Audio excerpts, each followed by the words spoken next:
பெருங்கனவை கொண்டிருக்கிறோம். நம்ம உலகத்தின் தலை சிறந்த நாடாக நம்ம மாற்றி படைக்க இருக்கிறோம் நம்ம தாய் நிலத்தை.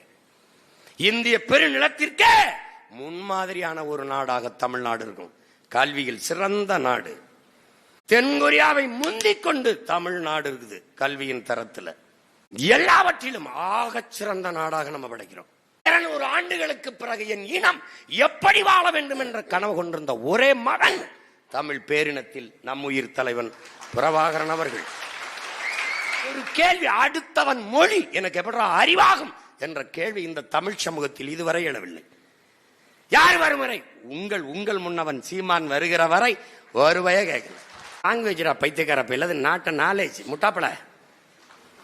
அறிவு கெட்டவன் வேற, அறிவு அற்றவன் வேற. அறிவு கெட்டவன்னா கொஞ்சம் கெட்டிருக்கு, அது சரி பண்ணிடலாம். அறிவு அற்ற கூட்டம் கிளம்பி வந்துகிட்டு இருக்கு.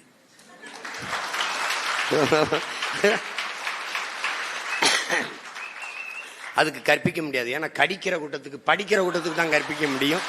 என்னடா படிக்கிற கூட்டத்துக்கு கற்பிக்கலாம், கடிக்கிற கூட்டத்துக்கு ஒன்றும் கற்பிக்க முடியாது. கேள்விக்குறி, அது ஆச்சரியக்குறி. அப்படிலாம் எங்களுக்கு தெரியல. கேடு கட்ட, கேவலம் கட்ட, அநாகரிகமான அரசியலுக்கான அறிகுறியா தெரியுது. கேட்டா பொறாமைங்கிறான். டேய், கருணாநிதி திமுக ஆட்சியில் இருக்கும்போது, அம்மா ஜெயலலிதா ஆட்சியில் இருக்கும்போது அதையே வீழ்த்தி அதிகாரத்துக்கு வந்துட முடியும்னு களத்துக்கு வந்த பிள்ளைகள் ஏமாத்திரம்டா நீங்களா? டேய்,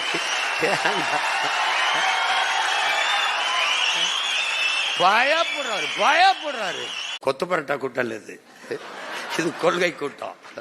அவளை பார்த்து பயப்படுறோம்ங்கிறான். எங்களுக்கு பயம் இருக்கு. அறிவார்ந்த சான்றோர்கள், ஆன்றோர்கள் அரசியல் செய்த ஆண்ட நிலம், உலகத்தில் மிகச்சிறந்த ஒரு பேரினம். இப்படி போய் நினைக்கும் போது ஐயோ நாடு நாசமா போயிருமோன்னு ஒரு பயம் இருக்கு. இல்லைன்னு சொல்ல முடியாது.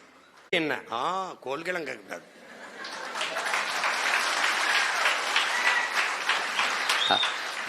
அவர் தான் சொல்றாப்ல. சின்னம், நாங்க சின்னத்தை பார்த்து போடாத, எங்க எண்ணத்தை பார்த்து போடுங்கிறோம். அது ஒரு நல்வாய்ப்பா பாரு.